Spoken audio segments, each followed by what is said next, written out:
Yes, it is true that we do a lot of communicating through email, through mail, through social media. But the truth is, if you want to be an effective communicator, there is one skill that is absolutely critical, and that is the skill of speaking. Even if you don't see yourself as a public speaker, the skill of speaking is incredibly important, so much so that it may be the case that you're leaving a lot of money on the table. You could be leaving a lot of influence on the table. You could be leaving a lot of all the great things you want to do on the table because you haven't focused a lot of energy on this particular skill. And that's exactly why I wanted to have our guest on the program today, because I think everyone, especially including myself, we can always hone these skills that are really, really important, especially when there's so many different strategies, tactics, perspectives on how to optimize. So in this discussion, we're going to talk about, number one, why is this important? Why should someone listen to this that works in a lab all day or behind a computer all day, or someone that's super on the engineer side of things? Well, guess what? From my perspective and from my guest perspective, the people who view themselves like that, this is actually more important because your ability to communicate effectively is dictating a big piece of your life, whether you like it or not, whether you know it or not. We're also going to talk about voice tone, the tone of your voice. There's a lot of implications for this, and this is especially important for women. And it's what our guest really focuses on during that part of the conversation. And one trick that can significantly increase your magnetism. Again, there's a lot of misconceptions out there. There's people that seem to be extremely magnetic. It seems like it's a natural thing for them to have a lot of charisma. The truth is, yes, everyone is born with a general amount of these things, but the people that really stand out, they spend a lot of time working on it. So really interesting interview. Again, we are working on a deal that I'm real excited about. If you haven't yet signed up, make sure to do so for ASIM Capital. And the reason I say that is that you will be the first ones to have access to the deal. And typically our deals tend to fill up very quickly. I can't give out any information. I've received probably more than 100 emails trying to ask for information about what the deal is going to be. We're working on it. We're trying to push it through. Been doing due diligence for months on this topic. So if you're interested in learning more, go over to asymcapital.com and create an account. And as soon as the deal is available, you will instantly know through email. So go over there, create an account. Hope you enjoy the episode. How's it going, everyone? Our guest for today is James Rosebush, who is a widely recognized leader in building and managing corporate and philanthropic organizations. He served as the outsourced CEO and senior advisor for wealthy families and family offices, and he's also the CEO of Growth Strategy, Inc., which is a management consulting firm that specializes in leadership, coaching, and communication. And he's worked with many, many well-known brands like Coca-Cola and McDonald's, Canon, and the Carlyle Group, as well as hundreds of others that you've certainly recognized. But today, we're going to talk about communicating effectively, particularly through speaking, which is an absolutely critical skill. So, James, really appreciate coming on. Thanks again. Hey, Hunter, thanks for having me. I'll start off with asking this question. I think that there's so many ways to participate in the world of entrepreneurship. There's so many ways to participate in the world of real estate. Why is speaking such an important skill? Why should someone who doesn't consider themselves a speaker listen to this podcast right now and take it seriously? It can be lethal. It can be highly costly for a person who is in a position of either business leadership or investing or even a salesperson or a teacher. If you don't know how to communicate, you can lose your job. As I say in my recent book, you can also lose a marriage proposal. If you don't say it correctly, you can lose that with your kids if you're trying to get your kids to go to bed or eat their dinner. If you don't know how to communicate and you don't have this skill, you can lose equity value for your company, as we've seen the CEO of General Electric do. We've seen Elon Musk get on Twitter when he shouldn't be, and he shouldn't be talking, and he was fined for that. We have seen the CEO of Boeing in the aftermath of the MAX 737 debacle, where he couldn't relate to his constituents, his shareholders, and his customers, right? So this is, and I think especially what's happened in the past month, there's a tremendous, tremendous cost to not being able to listen first so that you can understand and speak second so that you can be heard. Now, this is the important thing. We start in our coaching with all these business leaders or people at any level. We start with listening, actually, instead of speaking. Because if you don't build a bridge to your audience, which we'll talk about a little bit later, I think probably, but if you don't build a bridge to your audience and you don't have empathy for the people that are hearing you, you will never understand that what comes out of your mouth is not heard by the recipient the way you think you're speaking it. In other words, even today, as I'm speaking with you, Hunter, and enjoying it so much, you're hearing actually a different message than perhaps than I might think you're hearing. And millennials in particular really have a problem with this because it's hard for them for some reason. And I was asked the other day, have you studied this phenomenon of millennials not being able to really make connections with other people? Well, I haven't studied it, but I've observed it a lot. And it's something that is an enormous challenge for them. And it's, as I say, to answer your question, in a targeted way, to not be able to communicate effectively is very expensive to the individual. Yeah, it's interesting you say that because it's similar to the concept of sales, where I think a lot of people think sales is all about what kind of rebuttals can I say? What kind of strategies and tactics can I implement to get someone across the finish line? The reality is a lot of salesmanship is about listening, hearing. Your input has to be turned on or you can't really provide the type of responses that would be appropriate. So I think that's actually a good point. And I think that just the way you responded there completely broadened the scope of this conversation, which I'm really looking forward to. So let's talk about that then. I'm interested to hear, starting with the listening component, how do you begin to reposition your own ears to hear and pick up on nuances of the types of messages that someone would be receptive to? Yeah, isn't that interesting? So I was coaching a group of, let's say, relationship managers. This was in as a technology company. And this woman stood up and she said, we desperately need your help. I said, well, why? What is the problem? And she said, our relationship managers can't make a strong bond. They're not able to forge a strong bond with their customers. And these are very, very important customers. They're not able to really make that connection in a way that is going to be productive for both sides, right? So they said, do you have any tips for us? And I said, I've got an easy one that you can absolutely take as a model and a real, I guess, sort of a template of how to begin to understand your listener. And that is one simple word: curiosity. So what I had said to her, now try this. The next time you're before you start your meeting, it could be virtual or in person, or you've gone out to dinner or you're at a bar with some of these clients, go up to that person and say, and by the way, Hunter, I have to say, in my work in financial services, real estate, other silos, I've seen people who have the responsibility for selling or relationships. That one company will go off in one corner and the other company will go off in the other corner, like they're, what do you call it? It's like they're they're going to come back into the ring, but they never do because they're more comfortable with their own people in their own company. And yet they're supposed to be intercommunicating, right? So they lack that connection ability. So I said, curiosity. And she said, well, what do you mean by curiosity? I said, follow this to a T and you'll be successful. Go up to the other person and say, where were you born?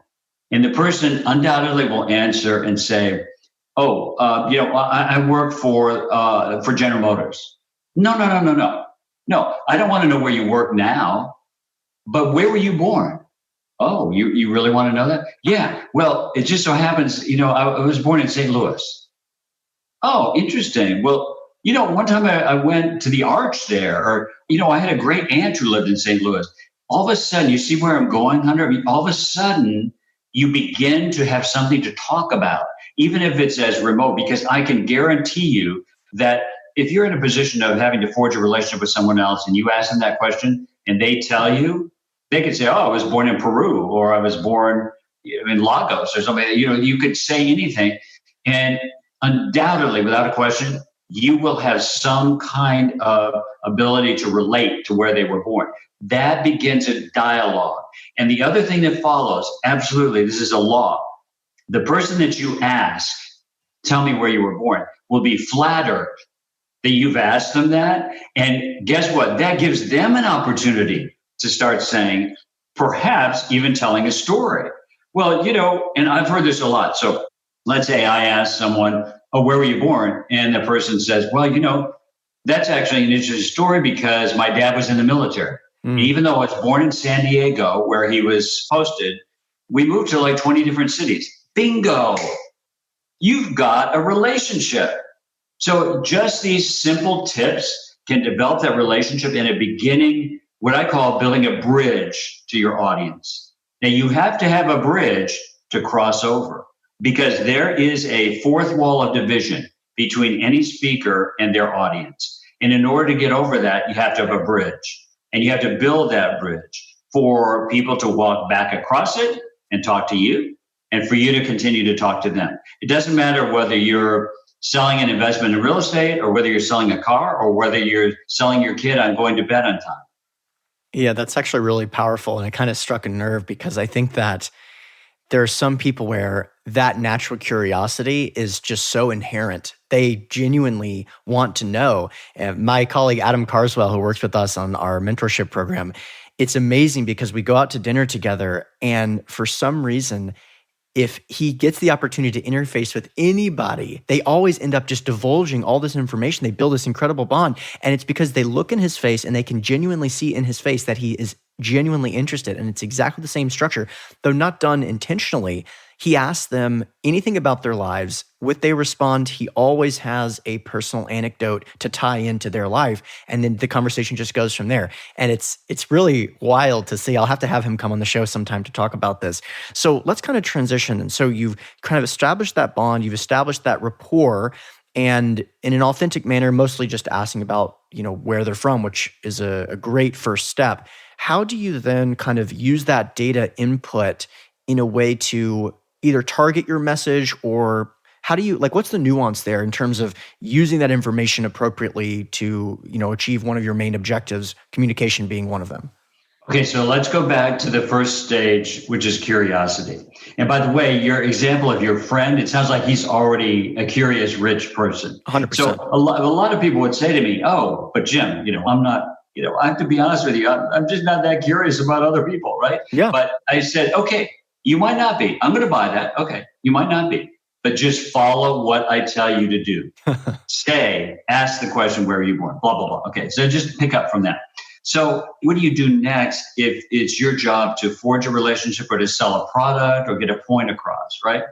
So the next thing you want to do is build a bridge where what you're saying meets the need of the person who's listening to you in a way that they're going to come back at you, even subliminally or even without any verbal relationship or anything, any language going back and forth between you. For example, if you're a stage actor, you go on the stage and there's something called, there's the rear of the stage, which is a wall. There's the right and the left, they're walls. But in front of you, guess what there is? There's a wall. And that's called the fourth wall. And your job is to bring the fourth wall down. So let's think of ourselves as actors on stage. Anytime that an actor or a singer, performer, a guitar player, whatever you relate to, everyone has to go on a stage sometime in some role. So, but just think of yourself, put yourself on stage. You got to perform. You have to get a message across. You have to play a piece of music or whatever it is you're doing, or you're making a sales pitch, right? You have to bring down the skepticism that your listener automatically has. And it could be a one-on-one meeting. It doesn't have to be a meeting where you're speaking to thousands of people. There is an immediate resistance to you and your message unless you address it. And here's the way you address it. You love your audience. You have to be in a position. So this is step 2. Let's go back to the first step is curiosity. The second step is you have to, I call it love. It could be respect. It could be interest. It could be kindness. It could be authenticity. It could be genuine interest in the other people. Sometimes it's just hard to overcome your either dislike of your audience or your lack of comfort or your fear in talking to the audience. This is where you have to develop your own authenticity. And 65% of all public speaking, by the way, is nonverbal. The way you think in your own consciousness is more important or 65% of your communication ability, it isn't even spoken. So you have to develop that degree of authenticity and comfort with yourself and with your message before you actually deliver it in a verbal context. So we're on number 2 here. We've got curiosity. Number 2 is building a bridge to your audience by having, 1, develop self-confidence and authenticity in who you are. Next, confidence in what your message is. And number 3, a love for and appreciation of your audience. So I was on the South Lawn of the White House. I think you mentioned I worked in the White House for a number of years for President Reagan, the great communicator. So he taught me a million lessons. But I was on the South Lawn of the White House one afternoon, and we had a performance underway, and we had the great actress, Mary Martin, who starred in a lot of movies and plays and everything. And I asked her one time, I said, why do your audiences like you so much? And she threw her arms around me, which was great, right? And she said, Jim, she said, first of all, I was born in Texas. And second of all, I was born loving people. And guess what? They love me back. Okay, now just think about this for a minute. You might not be a famous actor. You might not be famous at all. But remember that story. If you don't appreciate, at a minimum level, if you don't appreciate your audience, what their interests might be, what their cares or concerns might be, you're never going to match up what you're saying to what they need to hear. And you're not going to build that bridge to get them going across it. And a good example of not knowing and not caring about your audience was the chairman of British Petroleum when we had that massive oil spill. You may remember he comes over from England, right? And he's got his boots on, he's on the beaches, and he's like raking oil, residue off of the beaches. And so some journalist comes up to him and says, what do you think of this whole thing? And he says, oh man, I can't wait to get back in my yacht and go sailing. And that was a real understanding of what his audience was suffering, right? So you had the most massive oil spill in history. And this guy is telling an on-air journalist that he can't wait to leave and go sailing on his yacht. So you say that's just pure stupidity. And of course, he lost his job, right? But I'm not sure it's as stupid as it is showing a complete 1,000% lack of understanding of the suffering of your audience. It's the same thing. We'll go to Boeing, back to Boeing for a minute. So was 389 people had lost their lives on those 2 Boeing accidents, right? I didn't get any sense. I watched that guy. I mean, sure, he's a good person. I'm sure he's not a bad person. He had no capacity to relate to the fact that at least there were 389 families out there at a minimum that were really suffering, and a lot of other people who were suffering for them, right? So it's tough, but that is the way you have to start. That curiosity and that love for your audience and an understanding of what they're concerned about. And I think, you pointed something out, Hunter, a few minutes ago when you said, isn't it all about finding out what your customer or your client is looking for, what they need? And I think a lot of sales strategy today tells people when they train them, don't offer up an investment product until you find out, well, what are you interested in investing in these days? And that can also get a little bit formulaic, right? Right. But it is good advice and it's going in the right direction. But in our courses, in my coaching, what I do with people is, of course, I put them into a stress situation, and I'm really pushing them. Do you get what your customer or what your audience is really looking for? And we dig. So I like those first 2 steps, and I think that's going to help a lot of listeners out. I want to ask a question because we could go into the tactics and how you position and volume and tone, and I do want to talk about that. But even before jumping into that, what about crafting your message? Identifying your message. I mean, you mentioned you must be confident in that message. How do you meditate on that? How do you come to that realization? What exercises can you suggest in order for us to see clearly what message we are trying to communicate prior to even jumping into tactics and strategies? Well, of course, the first thing is due diligence. So, whenever you're putting together, PPM or any kind of sales strategy, it has to be tailored to the audience, the investors. So you have to know what the investor is looking for. And I'll give you an example. So I write speeches and coach. I'm thinking of one particular CEO of a major global company right now. And so he was asked to write an introduction for a recent book on leadership. And he asked me to write it for him. And we always start by having a conversation about his views and that sort of thing. But I thought to myself, okay, this is a book on leadership. And I scanned the book and I thought, well, what hasn't been said there yet? Or what might the audience or the reader want to hear from this person who's my guy, right? And I thought to myself, one of the things that's always meant a lot to me about leadership is that I think leaders should be Sherpas, which are mountain guides. So they take you over rough terrain, they get you to this summit, hopefully still alive, and they know exactly, follow this, they know exactly where the pain points are. They know exactly where you could falter, where you could stumble. If you were going too fast, you could dehydrate, you could not acclimate to, the atmospheric pressure. There are all kinds of things that Sherpa knows. So I put this in these terms, and he loved it. And he said, I don't think I've ever told you, but I am a certified mountain guide myself. This is the CEO. So it's a perfect fit. So it's a matter of kind of listening, right? So I read the book. I listened to where there might be an opportunity to add another perspective.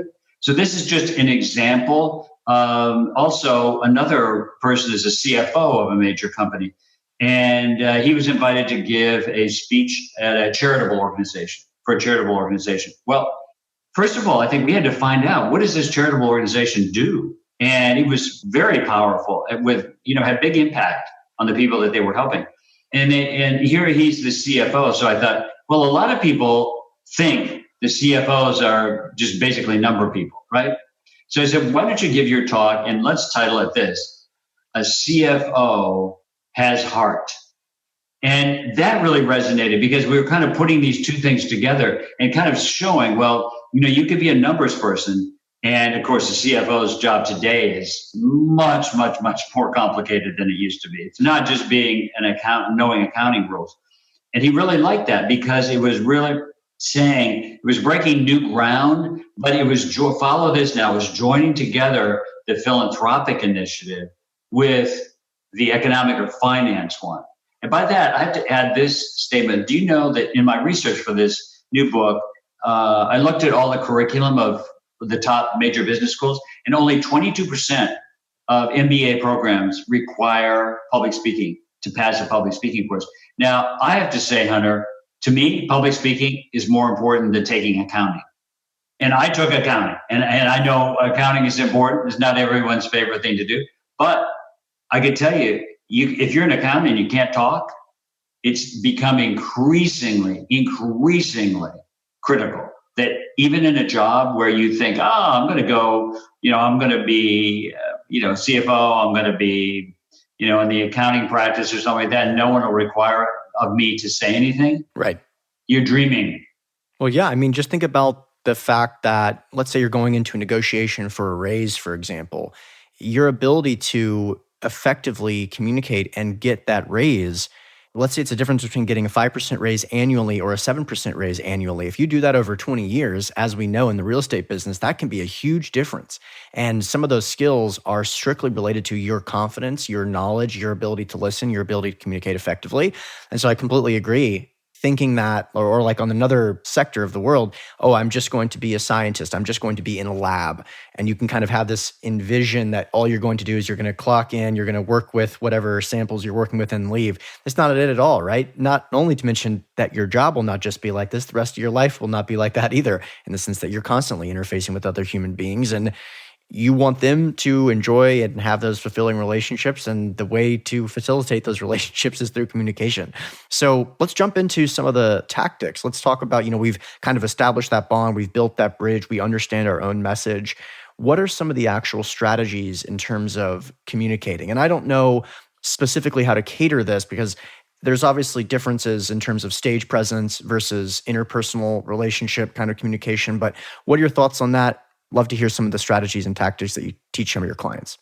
Well, this is sort of the fun area, and it kind of surprises people. But I am a coach I'm also a public speaker. So that, and having been trained by Ronald Reagan and having been trained by my dad who taught Dale Carnegie starting at age 7, I had to learn stagecraft, as well as speechcraft. Now, a lot of people think, oh, I can get, coached by someone, or I can learn how to actually be a speaker without doing stagecraft. Absolutely not. So what I saw with Reagan, right, called the Great Communicator. So I'm watching him. He's teaching me everything from lighting to what you dress, to how your inflection, your emphasis, how you present yourself, making sure that the mic works, all these things. Now, when you're president of the United States, a lot of those things are taken care of for you, but you're always conscious of them.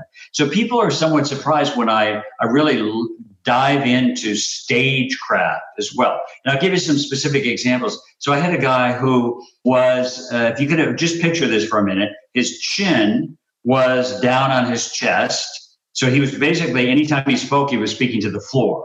And I'm like, is the audience down there on the floor? But that's the way he carried himself. And he had hair that came down on his forehead, and he looked down at the floor all the time.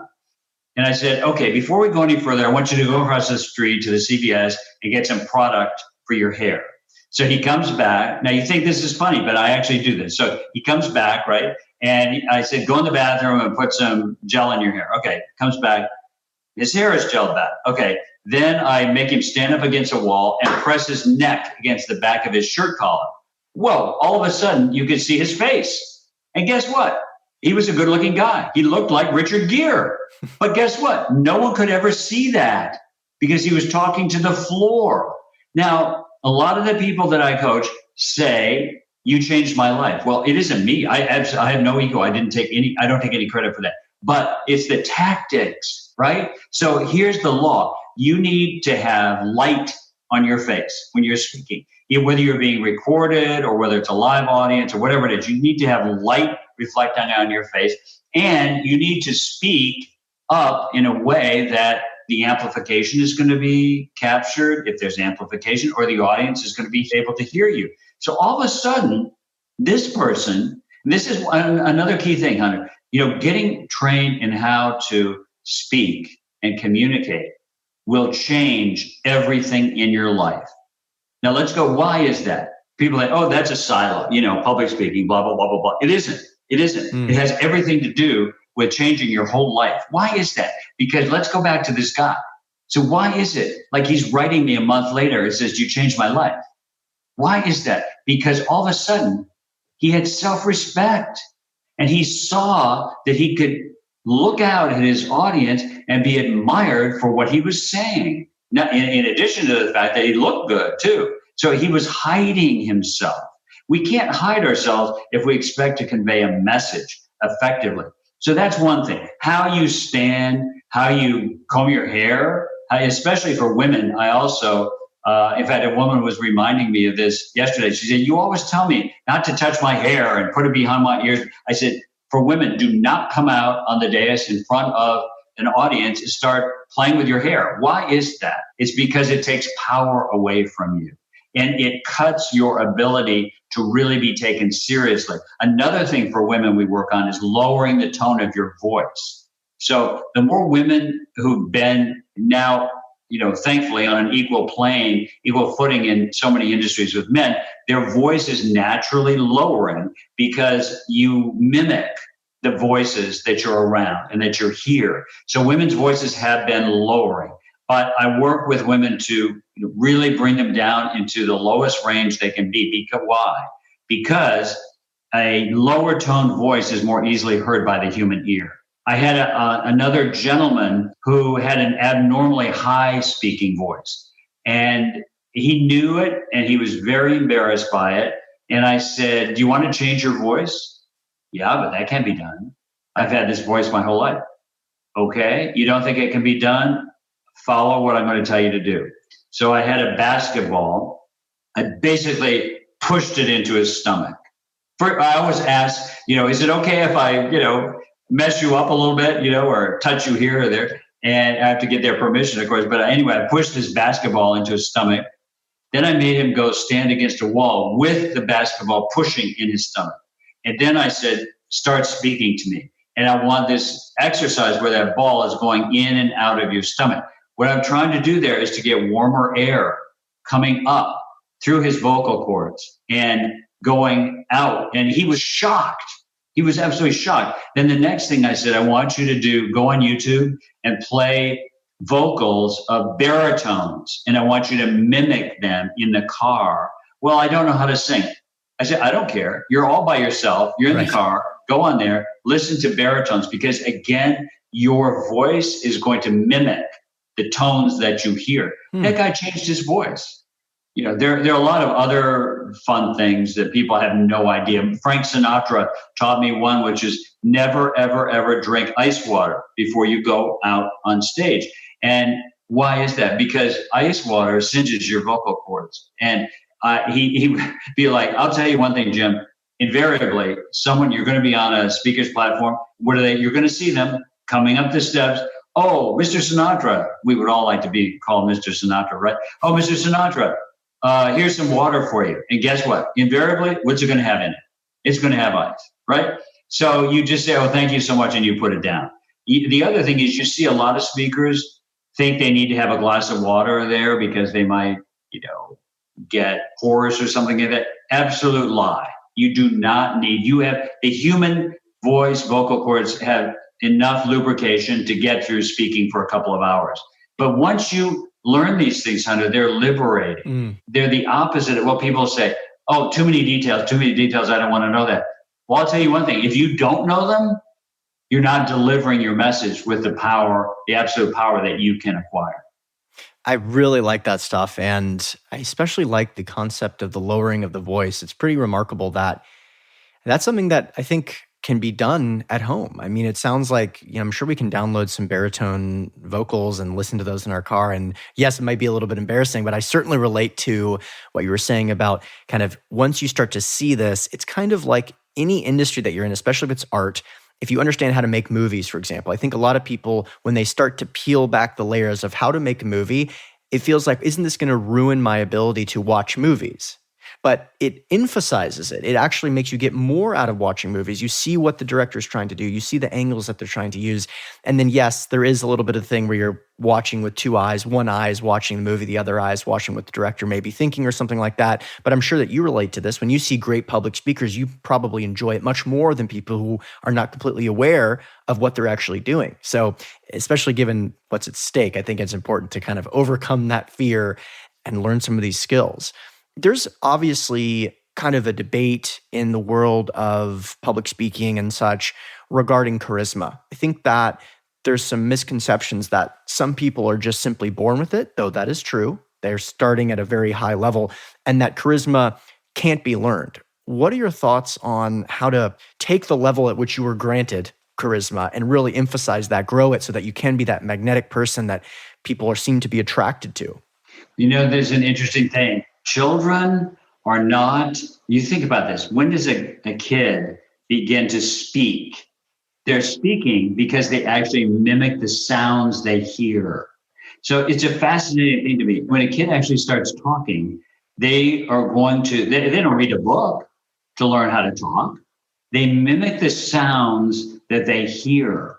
And this is really interesting. I think that no one is born with a natural cadence or rhythm or emphasis. British speakers of English, for example, have their pace is ahead of us because they hear other British speakers, obviously. And British speakers have a more natural and instinctive way of speaking English with the correct inflection and emphasis. So they don't have to go overboard on learning it.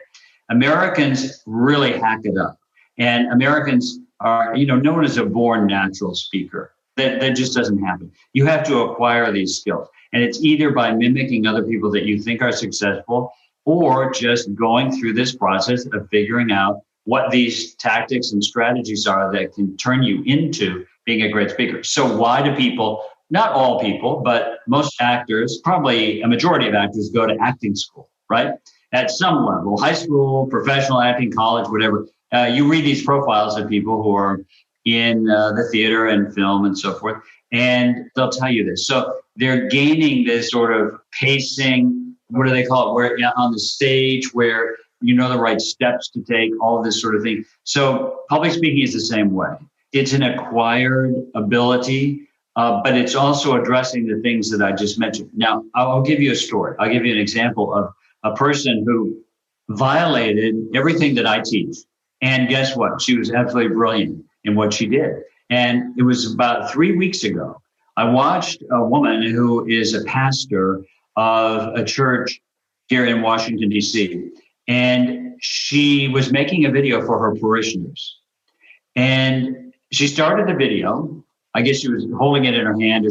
She had a stand where her phone was being held, and she had her collar on, her professional garb. But she looked in the camera, and she was almost mute. She said, "I know I want to talk to you today, but I don't even know what I'm going to say. I'm trying to figure out what's going on in the world." And she would pause. She said, "I know everyone is struggling. I know so many people are suffering. What can I tell you that will help?" And I was mesmerized by her, as I'm sure everyone else who saw her. Now, the way I coach my speakers is you're right out the gate with a story. You got to grab your audience, high energy. I'll tell you, this woman violated everything. But why did she win? She won because she won over her audience by empathizing with them. Because guess what? Everyone today is suffering. Everyone is struggling. Even if you're the happiest person on the face of the earth, and I consider myself an eternal optimist, I'm a pretty happy guy. I mean, I'm trying to figure out all these, the mess that we're in now, right? It's hard to figure out. But when she comes out and she's halting, she's not glib, she's not smooth, you get the pain that she's suffering as well. And she brings the audience right along with her. That's not generally, as I say, the way I coach or recommend people to, if you're selling an investment product or whatever it is, I wouldn't say that's the best approach to take, but it's an instructive lesson to show that she won the audience because she understood the pain they were going through and she was just like them. And isn't that an interesting point of view? You're just like them.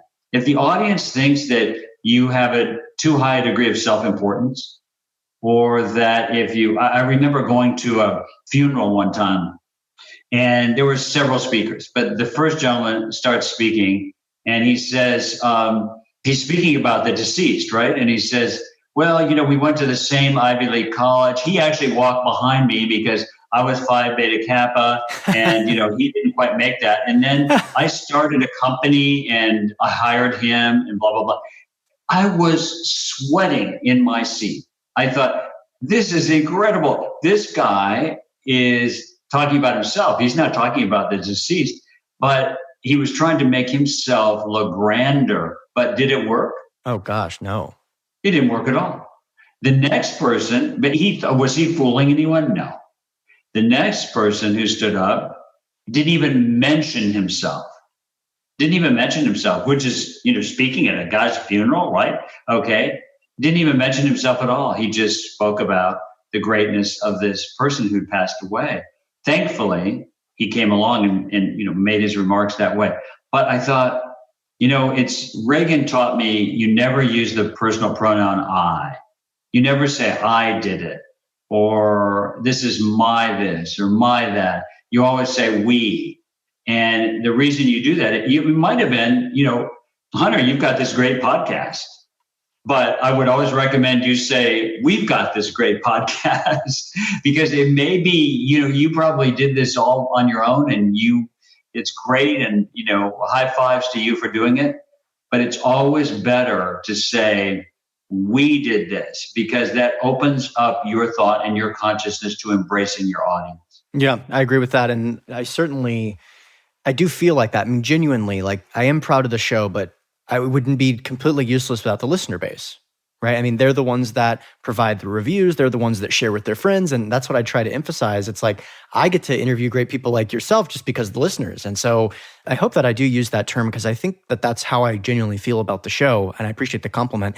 And that actually, it's an interesting kind of discussion, because in the book, Never Split the Difference, about negotiation, they mention that everyone from, leaders of the free world to someone in a hostage situation with the terrorist, the higher up the individual is, the more likely they are to use that type of terminology.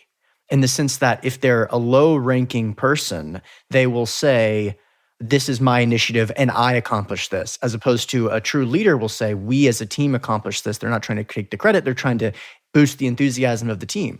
So it's a really powerful message. Okay, so we've built the relationship, we've built the bridge, we've established some tactics, we've delivered an excellent presentation, or at least we have the skill set to do so.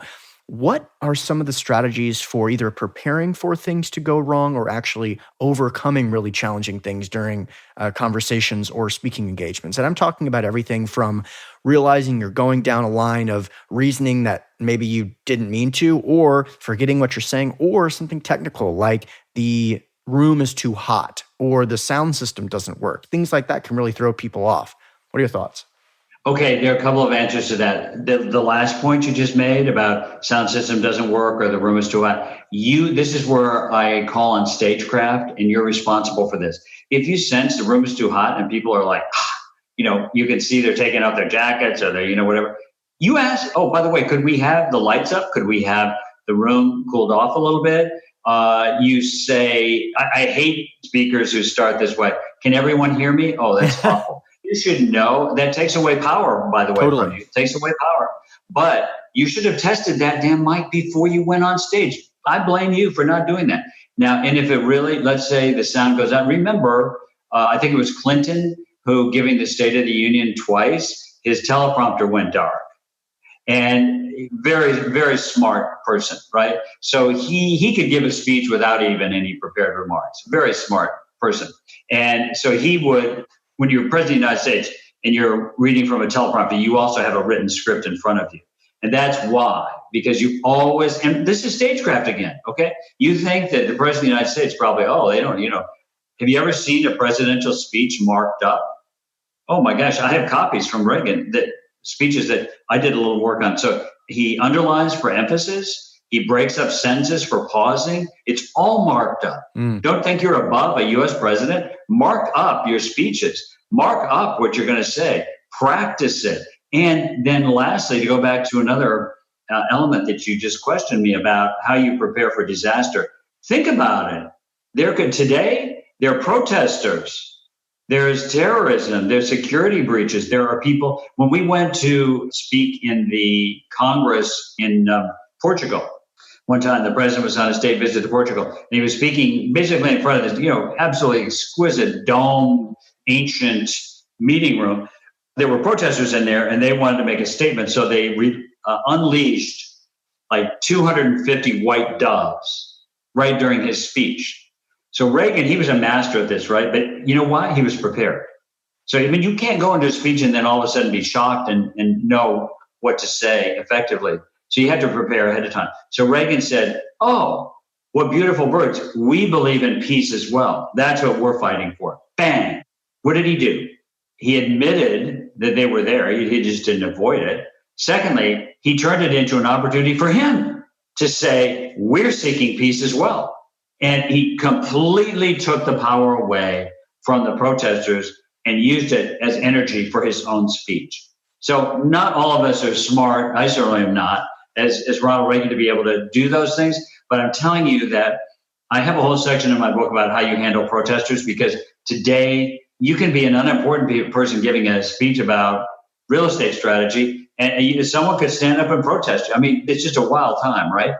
You do need to think through this. You do need to, and you also have to be careful security-wise. And you have to make sure that wherever you're speaking, if you're speaking in a hall and so forth, and make sure that there's security, that sort of thing. You also should be aware of, it sounds kind of lame, but, escape routes and lighting and who your host is. I've seen situations where I've been speaking and I haven't had any security, terrifying security situations of late, but you could have a situation where you need to depend on your host, and the host is like gone home. I was giving a speech, 2 years ago, and the person who was responsible for the whole event, I didn't see her because I wanted to thank her afterwards. And, she greeted me there and, basically pointed to, okay, there's where you're going to be speaking. And, then the hall filled up and so forth. And I said to some people afterwards, I said, well, what happened to her? I wanted to thank her. Oh, she was tired and she went home. So, I mean, you can have all kinds of crazy things happen to you. And you have to be strongly independent, but you have to be really awake and alert and take responsibility. A lot of people who are asked to be speakers, for example, they think everyone else is going to prepare the way for them. You could be as important as Henry Kissinger, or you could be as important as, Obama. I mean, now, Obama's a little different because he's traveling with Secret Service all the time, but you could be a highly important person. And guess what? Your host could still screw up. And I've just seen it over and over again. So my message is take responsibility for your own presentation. I mean, I think we've all learned that during the era of PowerPoint, right? Which I believe we're in a post-PowerPoint era now. I detest PowerPoint presentations. But how many times you've gotten out your laptop and your PowerPoint doesn't work, or you don't have an internet connection in the room where you are? Hey, you know whose responsibility that is? Yours. A lot of people don't take responsibility for it. Yeah. And one of those things that you said that was really powerful was just acknowledging the challenge, right? The perfect example is that doves being let go thing, because everyone saw it. So to just kind of be stoic and not actually say anything about it, it's very uncomfortable, but you can acknowledge it and then deflect back to yourself. And then, of course, you've acknowledged it and you moved on. That's something that takes place all the time. And I mentioned in my book, Raising Capital for Real Estate, about presenting where the room is really hot. It's okay to have things in your back pocket to say things like, well, I prefer to present in a sauna, so I'm glad that it's like this, and you get a little bit of a laugh, and then you kind of acknowledge it and you move on, right? Especially if it's something that you can't do anything about. So look, we've covered a ton of ground. I really appreciate you coming on. Before we jump off though, I'd love to hear, how listeners can learn more about your book, learn more about your company and your consulting firm, et cetera. Yeah, so there are three different buckets. So to start with, my new book, which is a #1 Amazon bestseller called Winning Your Audience, Speak with the Confidence of a President. You can get that anywhere where books are sold. You can get it on Amazon. It's got like 40 reviews. It had marvelous reviews in the media, and I think that's what turned it into Amazon #1 bestseller. But it's been called the new Bible for public speaking. Get it without fail. You might not have agreed with what I said today, but I'm telling you, if you get that book, it's really going to help you. Winning Your Audience, Speak with the Confidence of a President. Second, you can go on impactspeakercoach.com, www.impactspeakercoach.com, and you can learn how you can get in touch with me to get coached by me. Everything is there about how I do it, the fees associated with it, and so forth. And as I say, I work with everyone from kids to salespeople to teachers to people who don't even have jobs, or right on up to CEOs and chairmen of companies. So I would love to work with you. And lastly, the third bucket is my firm Growth Strategy, where I grow companies. And I was just explaining to Hunter before we went on today that right now I'm chairing a really great investment company in the real estate space, which is a lot of fun. So that's part of what I do, is to grow companies and also advise wealthy families on their investment strategies and family office structure. So that's basically who I am. Love to work with any of your listeners and love to have them get in touch with me at impactspeakercoach.com or growthstrategy.us. You can find me all over YouTube and the internet and at my LinkedIn page as well. Great. We'll link to that in the show notes page. Really appreciate you coming on. Thanks again. Hey, Hunter, thanks so much. All right, listeners, thanks for checking out the episode. As always, the contact information for our guest will be available in the show notes page, which is hosted on SoundCloud, iTunes, and Stitcher. Don't forget, if you want access to some of the free goodies that I'm talking about at the beginning of these episodes, like free ebooks, weekly investor emails, and articles about some of the most important investment-related topics, make sure that you have created an account with CFC, because this stuff is automatically available. You can do this by going to cashflowconnections.com and signing up as an accredited investor. Of course, if you have any questions, feel free to email me at hunterthompson@cashflowconnections.com. Thanks again.